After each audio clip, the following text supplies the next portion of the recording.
Kita kembalikan dulu kepada hukum yang ada, bagaimana kemudian seseorang ketika dihadapkan pada situasi-situasi seperti ini. Baik, teman-teman sekalian, ini terkait dengan kematian. Saya keluarkan dulu hukum kematian dalam Al-Quran. Quran surah ke-3 Ali Imran ayat 185. Kemudian Quran surah ke-67 Al-Mulk ayat kedua.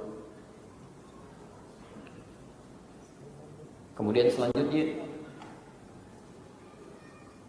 Quran surah ke-3 Ali Imran dikembalikan ke ayat 169 sampai 171. Itu sampai kenikmatan alam kuburnya. Kemudian hadis Nabi-nya kita ambil yang lebih mudah saja, yang paling sahih. Kita temukan di Al-Bukhari di kitab Al-Adabul Mufrad. Ya, Al-Adabul Mufrad. Bukan yang di Sahih Al-Bukhari ya, tapi yang di Al-Adabul Mufrad. Ya. Anda temukan di nomor hadis ke-47, posisi paling kanan sebelah atas. Baik. Ya, kita mulai. Pertama, apa yang Anda sampaikan terkait dengan kematian, dan itu niscaya setiap orang yang bernyawa pasti akan kembali kepada Allah. Quran surah ketiga ayat 185, kullu nafsin dha'iqatul maut. Ingat ya, setiap orang yang bernyawa, nafas yang punya nafas pasti akan kedatangan maut. Maut. Jadi kalau belum meninggal namanya mayit. Kalau belum meninggal. Pelan-pelan. Namanya mayit. Disebut sampai persoalan tadi. Mayitun. Ya. Jadi kalau ada tasydidnya begini, ini artinya yang akan meninggal. Meninggalnya belum, akan meninggal. Baik. Antum akan meninggal? Baik, jadi jangan tersinggung kalau disebut mayit. Oke? Assalamualaikum Pak, alhamdulillah. Bapak mayit ya? Iya. Sama dengan Anda gitu kan? Baik, jadi akan meninggal, akan meninggal. Nah, kalau sudah meninggal, maka tasdidnya hilang. Tasdidnya hilang, jadi bulatan, bulatan. Jadi mayit, mayit. Jelas? Nah, jadi kalau mayit tidak pakai tasdid, artinya sudah meninggal, wafat. Kalau ada yang menegur Anda, kemudian misalnya tasdidnya hilang, Bapak mayit ya. Nah, itu berarti persoalan. Balikin aja, Anda sehat gitu kan? Tasdidnya hilang. Apa yang mengambil tasdid ini? Yang mengambil tasdid ini, ya, nafasnya diambil kemudian kembali pada Allah, disebut dengan maut namanya. Maut. Di Masya Allah, Quran itu bahasa tingkat tinggi ya. Kalau Anda belajar ilmu bahasa, ketemu kalimat-kalimat ini. Asalnya mayit, kemudian ya meninggal, wafat menjadi mayit, yang menyebut nas, yaitu dengan ditugaskan oleh Allah mencabut ini disebut dengan malakul maut. Quran surah 32 ayat ke-11.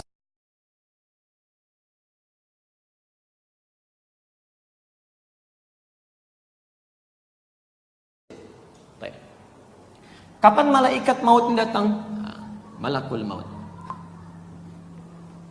Kapan datangnya? Baik, Allahu a'lam. Ingat, tidak usah mengarang. Pelajaran mengarang hanya ada dalam bahasa Indonesia. Ya, di sini tidak boleh. Kembalikan. Kapan dia datang? Quran surah ke-67 Al-Mulk ayat kedua.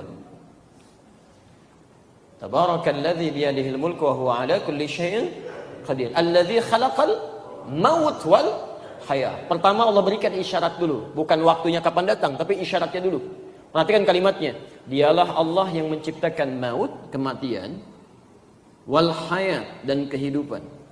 Liyabluwakum ayyukum ahsanu amala. Ini kembali kepada pertanyaan tadi terkait dengan konsep tahlilannya. Perhatikan. Dialah Allah yang menciptakan kematian, maut, dan kehidupan. Fokus. Coba normalnya, lihat ayat ini, normalnya Ya, seseorang itu hidup dulu baru meninggal atau meninggal dulu baru hidup? Meninggal dulu baru? Masya Allah, antum kemarin meninggal, sekarang hidup. Siapa sebetulnya antum? Ya. Baik, normalnya pasti hidup dulu baru meninggal. Tapi kenapa kemudian ayat ini seakan-akan membalik? Lihat kalimatnya. Kok meninggal dulu baru kemudian hidup? Ini bacanya pakai ilmu balaghah, namanya taqdim wa ta'khir. Yang diawalkan dan diakhirkan. Kalau ada kalimat ini, maka cara membacanya, lihat kalimatnya.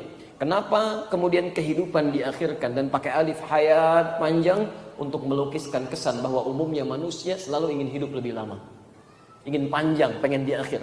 Hampir tidak ada manusia yang ingin meninggal cepat-cepat. Tanpa bunyi itu pun pasti. Ya, saya tanyakan, Mas mau meninggal 5 menit lagi? Hampir gak ada. Saya pernah tanyakan satu tempat, mau gak meninggal 5 menit lagi? Siap Ustaz, asal dijamin masuk surga. Tidak ada jaminan itu.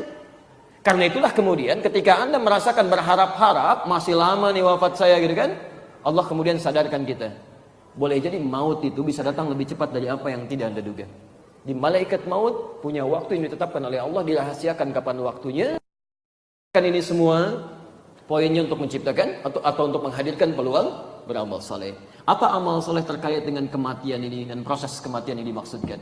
Ya, satu, bagi seseorang yang akan meninggal dunia dalam keadaan dia sudah tidak sadarkan diri. Tapi ya, misal sudah kelihatan secara medis dan sebagainya. Ya. Dalam kondisi apa disebut oleh kita? Sakaratul maut. Ya. Sakarat itu asalnya dari kata sakar, sesuatu yang kondisi tidak sadar, sehingga kalimat-kalimat yang diucapkan sudah tidak nyambung. Orang mabuk pun disebut dengan sakar. Sakran. Orang mabuk keluar kalimat yang tidak menyenangkan, tindakan-tindakan yang tidak bagus, disebut sakran. Tapi untuk membedakan antara sakar menjelang kematian dengan bukan, ditambah maut di ujungnya. Sakaratul maut. Maaf, kalau sudah ada orang-orang seperti ini, secara medis sudah mengkhawatirkan misalnya, kemudian dia sudah mulai meracau, itu tandanya amal soleh bagi orang di sekitarnya sudah harus disegerakan. Apa kalimat amal solehnya? Disebut dengan tahlil namanya. Maka ditalkinkan, dibimbing lisannya untuk mengucapkan kalimat tahlil. Tahlil itu singkatan. Ingat, an-nya belum muncul ya. Bukan tahlilan tapi tahlil. Tahlil. Ditahlilkan. Tahlilkan. Tahlil ini singkatan dari kalimat la ilaha illallah. La ilaha illallah. Baik. Jadi di Arab itu ada kalimat-kalimat yang bisa disingkat seperti pernah saya sampaikan. Misal kalau ada tahmid berarti alhamdulillah, kadang disingkat dengan hamdalah. Tasbih subhanallah, kan? Basmalah bismillahirrahmanirrahim. Tahlil la ilaha illallah. Takbir Allahu akbar. Jadi pas kalau disebutkan kalimat takbir, ya, takbir, takbir. Tidak. Takbir Allahu akbar. Tahlil la ilaha illallah. Orang-orang yang sudah dalam keadaan sakaratul maut, maka amal soleh pertama yang dilakukan, dampingi, jangan tinggalkan. Jangan tinggalkan. Hadir di sampingnya, bimbing dia. Talqinkan, bimbing dengan lisan. Laqqana yulaqqinu talqinan. Ucapkan, ikuti. Jangan bosan, bisikan lagi. La ilaha illallah, la ilaha illallah. Gak apa-apa, karena sudah tidak sadar keadaannya tuh. Dan mohon izin ya, itu suasana tidak mudah. Karena hadis-hadis yang sampai kepada kita menyampaikan, itu suasana pekerjaan kita, aktivitas kita, dan amalan kita ditampakkan itu. Tampakkan satu. Ya. Karena itu orang-orang yang biasa baik, amalannya baik, maka tenang jiwanya, nyampai tenang. Dan panggilan pulangnya pun tenang. Quran surah 89 ayat 27 sampai dengan 30 itu. Ya ayyatuhan nafsul mutmainnah. Senyum, tiba-tiba meninggal. Makanya orang-orang yang banyak amal solehnya meninggalnya cepat. Kalau antum ingin cepat meninggal, banyak amal soleh. Enak, nyaman, begitu pulang tak selesai. Sebaliknya orang-orang yang banyak maksiat yang ditampakkan maksiatnya, maka keluar kata-kata kasarnya, meracaunya, tindakannya, macam-macamnya. Saat itulah sampaikan di lisannya. Ya, talqinkan di lisan kita, ke telinganya. La ilaha illallah. La ilaha illallah. Jangan terlalu panjang-panjang ya. Jangan bacakan yang lain itu aja. La ilaha illallah. La ilaha illallah. Sampaikan, dekatkan dengan Allah. Berikan syahadat. Itu yang disebut dengan tahlil. Jelas di sini? Kemudian wafat, ada selanjutnya tutup wajahnya. Tutup wajahnya karena ketika roh itu dicabut, nafas itu dicabut, maka mata akan mengikuti. Ya, sehingga kadang-kadang dalam keadaan terbuka, kemudian antum tutup. Ucapkan inna lillahi wa inna ilaihi raji'un. Baik, setelah itu kemudian sunnah selanjutnya. Mulai dari sunnah-sunnah jenazah, siapkan. Tayyib, mulai memandikan, ya. Nanti suatu saat kita akan praktek insyaallah. Baik ya? Kemudian mulai mengkafani, setelah itu menyolatkan, setelah itu apa yang dilakukan? Orang di sekitarnya mulai melakukan apa yang disebut dengan ta'ziyah. Ta'ziyah. Apa itu ta'ziyah? Dari kata azza, ya'izzu ta'ziyatan. Azza itu artinya mengangkat, meninggikan, ya, menopang, menaikkan. Baik, Allah punya sifat azza wa jalla, yang tinggi tidak akan pernah berkurang. Yang tinggi tidak akan pernah berkurang. Kalau dikaitkan dengan makhluk tidak ada kata azza ini, yang ada ta'ziyah, usaha untuk menaikkan, mengangkat. Nah, kalau ada seseorang sudah meninggal kemudian dia dimakamkan selesai seluruhnya, maka sunnah nabinya seperti pernah terjadi pada Ja'far, ya, radhiyallahu taala anhu. Kata Nabi, datang ke rumahnya, lihat keluarganya, lihat apakah dia memerlukan sesuatu, lihat keadaan dapurnya, bantu mereka dan sebagainya. Jadi sunnah pertama, ketika Anda datang ke tempat orang-orang yang meninggal, takziah yang dimaksudkan bukan melayat, tapi Anda angkat kembali barangkali moral yang sedang turun itu. Ada yang menangis, Anda datang ke situ, angkat lagi. Ya, jangan bersedih saudariku. Ya, kamu merasa kehilangan, tapi sediakan amalan. Insya Allah bertemu lagi. Seakan-akan merasa hilang satu, kami datang 1000 orang di sini, menjadi bagian dari keluargamu. Itu takziah. Angkat supaya dia nggak turun. Kesabarannya terangkat, motivasinya terangkat, ajak dia, tutupi kebutuhannya. Itu sunnahnya. Itu yang disebut dengan takziah namanya. Dan kadang-kadang awas ya, hati-hati. Orang sudah kuat, tegar, tiba-tiba antum datang lagi nangis. Peluk lagi gitu kan. Orang sudah naik, kenapa antum turunkan? Itu bukan takziah namanya. Yang kena musibahnya aja sabar, tiba-tiba antum datang membuat orang turun lagi. Itu bukan takziah. Mau kemana? Mau takziah dulu. Takziah belum berangkat sudah nangis gitu kan. Jadi persoalan. Ya, jadi beberapa hal di sini penting untuk disesuaikan. Jelas di sini? Baik, ini bagian yang pertama. Yang kedua, bukan hanya yang hidup yang kemudian coba kita angkat, tapi yang meninggal pun kata Nabi, angkat lagi amalan-amalan kebaikannya, supaya dia bisa mendapatkan royalti dari orang yang bisa mengerjakan setelahnya. Maka Nabi menyampaikan, lihat kalimatnya, Udhkuru mahasina mautakum. Sebutkan kebaikan-kebaikan orang yang telah meninggal itu. Jadi begitu antum misalnya takziah, datang, sampaikan pada kawan-kawannya. Masya Allah si fulan, yang baik-baik aja. Rajin ke masjid, sering baca Al-Quran dan sebagainya. Mudah-mudahan wafatnya husnul khatimah. Ketika ada yang mendengar kalimat-kalimat itu, kemudian dia menyiapkan itu, dan dia melakukan hal yang sama, maka Masya Allah, pahala mengalir pada orang-orang tadi. Pahala mengalir. Kalau belum bisa melakukan itu, setidaknya doakan dia. Angkat dia dengan doa. Paling minimal kalimat istighfar. Anda ucapkan Allahumma gfir lahu warhamhu wa'afihi wa'afu anhu. Paling minimal kalimat Allahumma gfir lahu.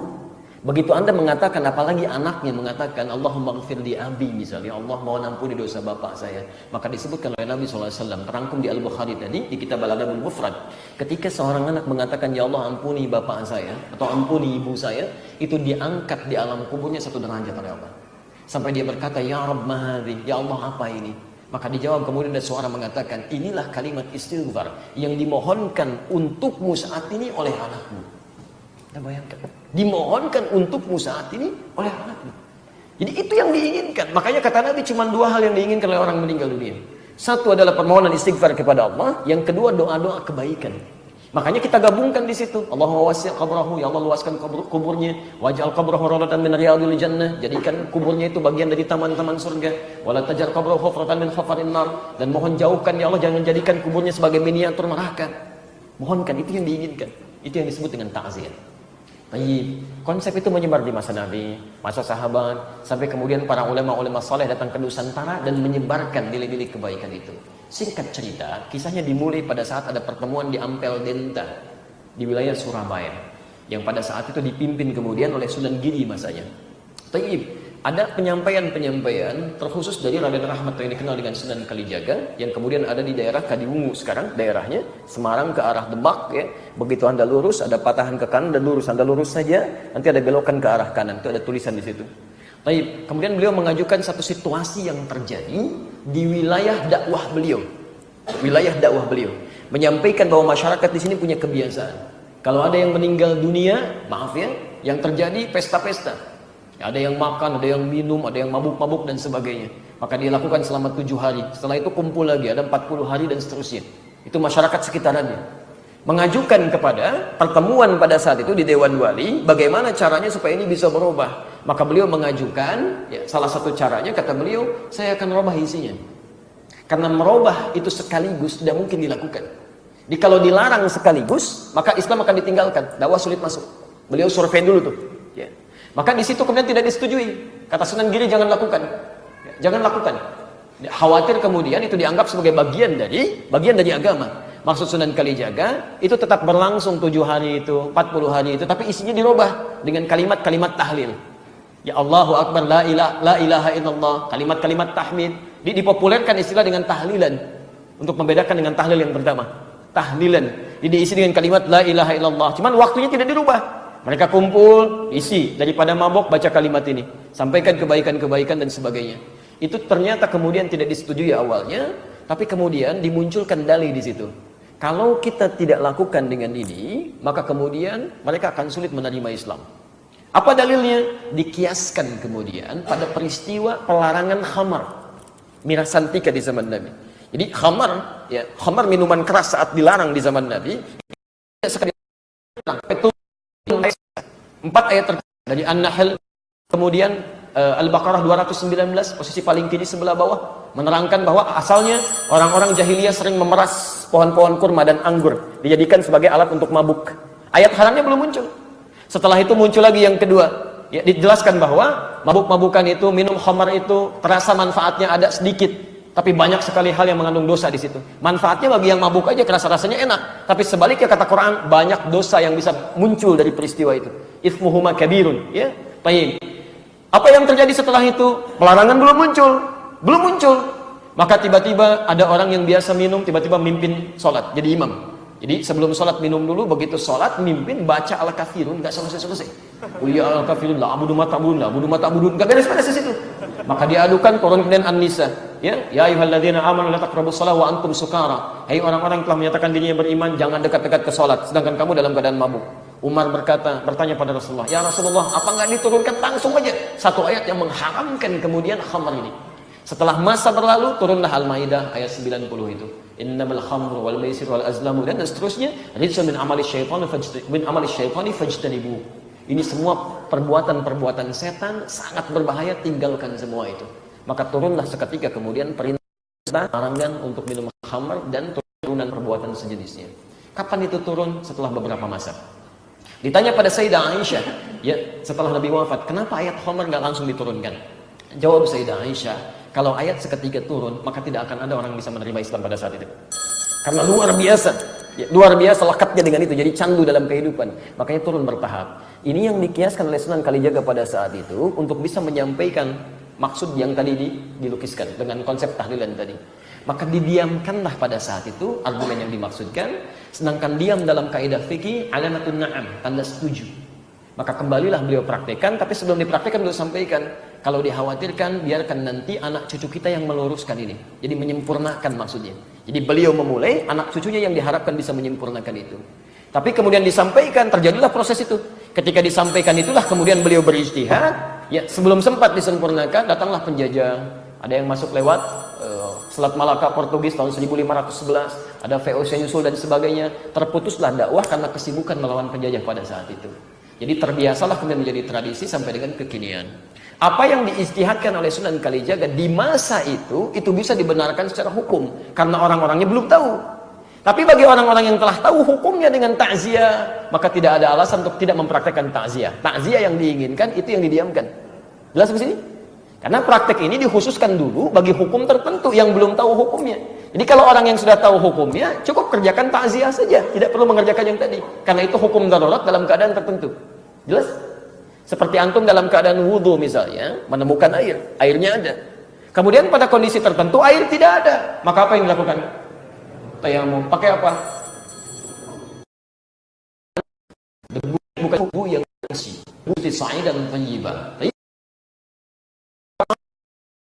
Sudah tayamum dan sebagainya, sudah sholat, antum jalan lagi, air ketemu misalnya dalam waktu sholat selanjutnya, apakah masih berlaku tayamum?